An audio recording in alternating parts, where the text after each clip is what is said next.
Lea, may ginagawa na bang hakbang ngayon ang Chief PNP para matuntun itong mga nagdadawit sa kanyang pangalan sa umano'y destabilization plot laban sa PBBM admin?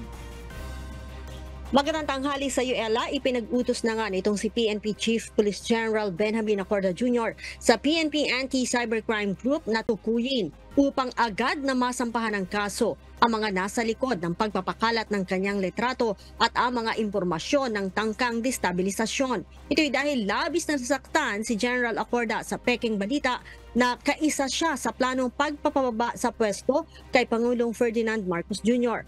Ayon Ella kay General Acorda, unforgivable ang naturang aksyon dahil wala itong basihan at ginawa lang ito ng tao na gustong magpasikat. Sinabi pa ni Chief PNP na hindi palalampasin ng pambansang pulisya ang paninira sa kanya at sa organisasyon. Noong nakaraang linggo kasi lumabas ang picture ni General Acorda at ni AFP Chief of Staff General Romeo Brawner sa social media kung saan may nakasaad na hinihikayat ng PNP at AFP na mag-resign na si PBBM sa pwesto. Bagay na itinanggi naman ng dalawang general.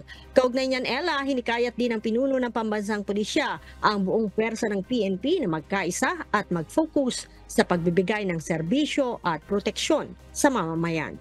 Balik sa iyo, Ella. Lea, kung sakaling natuntun ang kung sino man ang may kagagawa nito, anong kaso ang ipapataw sa kanya? May kaukulang kaso, Ella, yan ng paglabag dito nga sa Anti-Cybercrime Act o law at yan ang sinasabi ng PNP noong nakaraang linggo pa. Nagbabala din, Ella, itong PNP sa mga nagsishare nitong mga picture na ito at nagbibigay din o nagsishare at papakalat sa social media nitong mga tangkang destabilisasyon na idinadawit nga ang kanyang pangalan, ang kanyang litrato at maging ang organisasyon.